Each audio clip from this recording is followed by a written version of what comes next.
Donatelli. Welcome to Reader Seeks Romance, the #1 romance novel talk show on YouTube.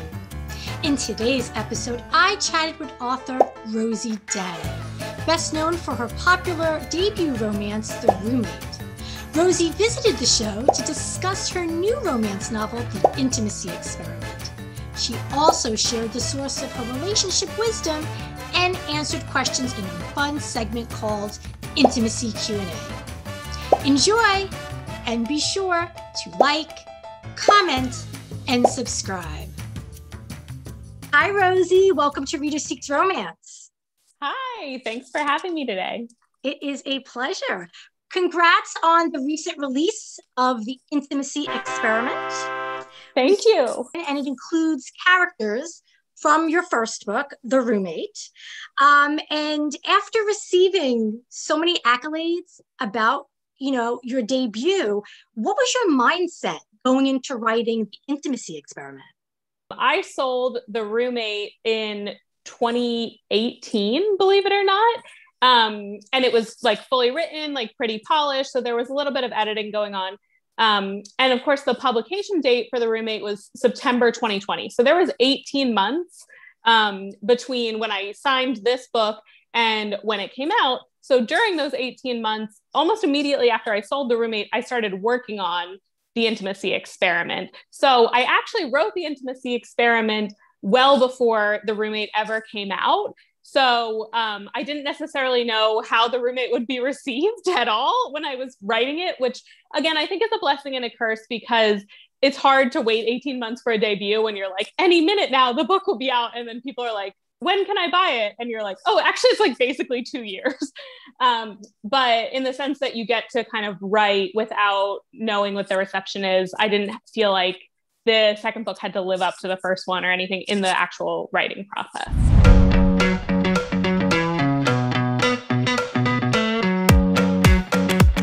The Intimacy Experiment follows Naomi Grant, who is a character that we met in my debut novel, The Roommate.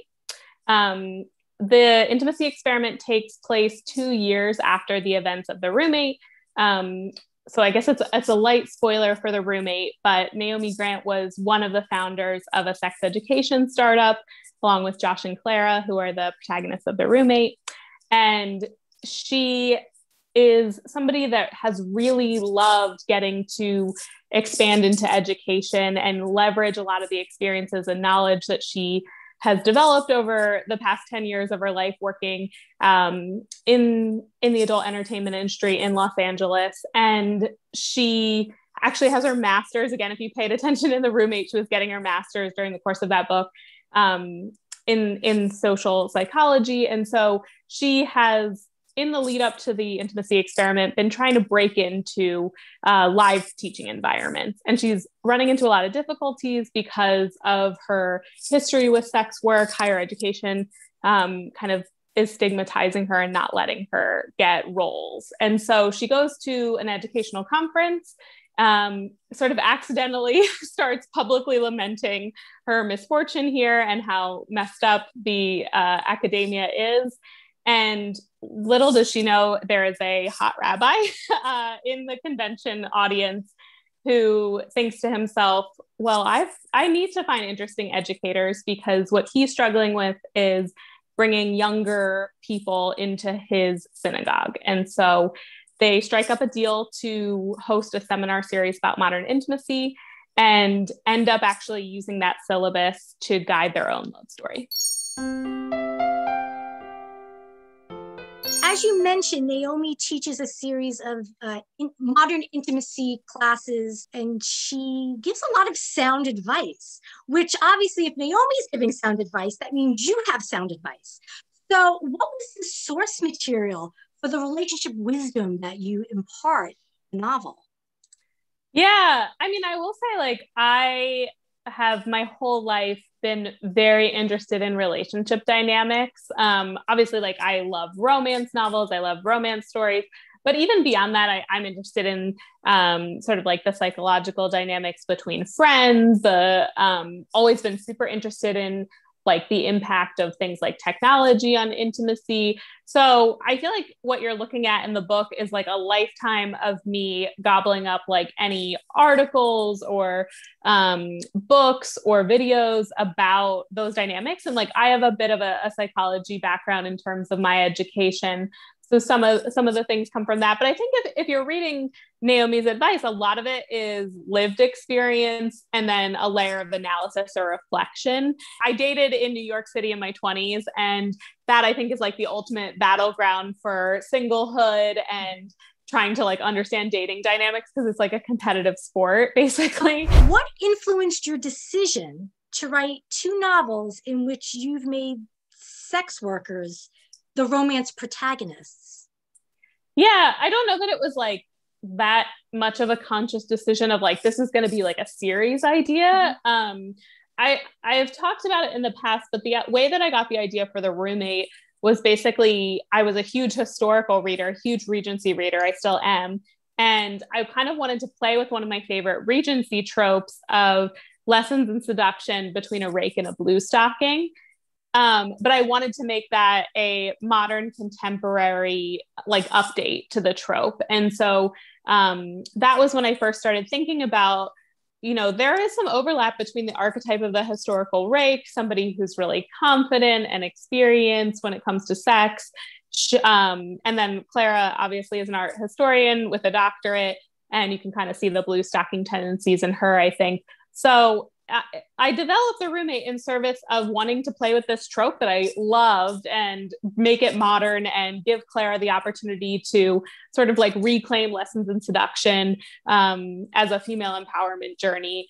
And, you know, when I was going through the process of writing The Roommate, I knew that if they were going to build a sex ed startup and it was going to be, I just didn't want it to be just one male performer who's giving all the expertise. I knew that I wanted to have a whole group of different sex workers be a part of founding this. And so Naomi became this really essential character with background in the adult performance industry in service of that narrative. And then pretty much immediately after writing her, I was like, well, she has to have her own book because I'm obsessed with her.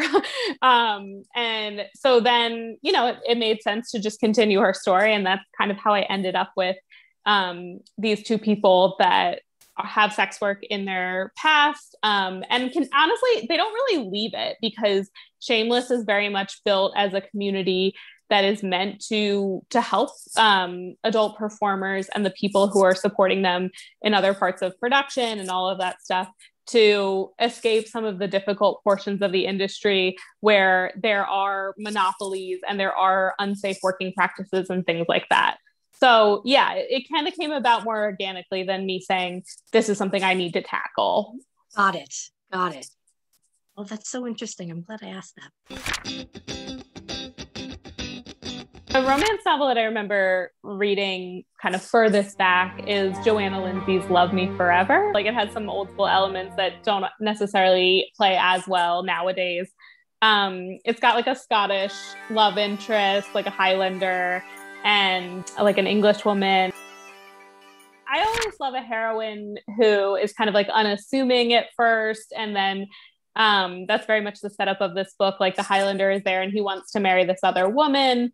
And kind of doesn't even really look at the heroine twice. And then he falls in love with like her spirit, basically. And I think like growing up, I was really shy and kind of weird, which I still am. I don't think weird. It's okay. I don't mind.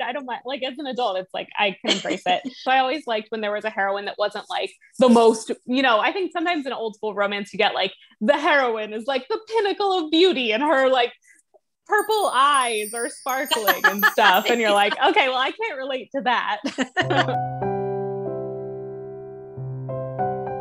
If you could choose the activities to do that would make a perfect day, what would you choose? I like a bubble bath on a perfect day. I find those to be really relaxing. I like to do yoga. I just feel like that's such a indulgent, like, personal time activity. I I love if the weather was nice to kind of go outside. Ideally, I would go to like the beach. I really love being around the ocean. I would love to like prepare food with someone. I really enjoy cooking, like not just by myself, but collaboratively. Would love to like start a new book. Like I love that new book feeling when you're just like falling in love with it. So maybe do that at the end of the day, because sometimes I get sucked in, and if I started the day like that, nothing else would get accomplished. What are 3 qualities that you admire about yourself? Oh, that's a nice question. I think, oh gosh, this is like such a psychological thing, because I was gonna like start being mean to myself a little bit, I think there. Interesting. Okay, let me think. Things I admire about myself. I'm really good at giving compliments. It's something I enjoy so much, and I feel like I have like sort of a secret recipe for giving compliments. And so yeah, I think that's a good skill of mine. What's the secret recipe? I cannot reveal. No, because then I wouldn't be singularly powerful in this way. Wow, there's a lot to unpack with that answer that you gave. I think I give good romance novel recommendations. So I'll say that. Can you give one? Can you give one right now? Well, I like to personalize it for like what people are interested in. Okay. Are you looking for something? Maybe I can help. Yeah, you know what? I have an erotic romance. Have you already read Brill Harper? No. Oh, well, I'm going to recommend Brill Harper then. She's in some of her books are in KU. If you're a KU person, but if not, she has books outside of it as well. But yeah, really fun, like very sexy. She has like a really good one. I can't remember the name off the top of my head. But it's like a menage, and it's about like a kind of academic, sort of like self-declared nerdy virgin who moves in with like 2 hot, like older college guys. And they're really soft. Like I think Brill Harper is the one that calls them like, alpha mallows, like marshmallow plus alpha. I love that. So yeah. Okay. Yeah. So check those out. Okay. All right. Well, thank you for that. And then I'll have to read it and then let you know if it was a good recommendation. Because if it's not, you gotta remove that off your list. I have like a sort of good innate sense / resourcefulness in the kitchen, I would say. Like when there's this is actually in my author bio, but like when there's like random leftovers, right, I'm pretty good at putting them together and making up some kind of recipe. So I think it's this combination of like resourcefulness / some kind of like kitchen creativity. What 3 things in your life could you not imagine living without? Like, I don't want to say like my phone, but I feel like I am, lifelined to my phone, unfortunately. Say it, because I would. Mainly, honestly, I think I could replace a lot of things in my phone, but Google Maps, like having that in my pocket has been really life-changing. I have the worst sense of direction.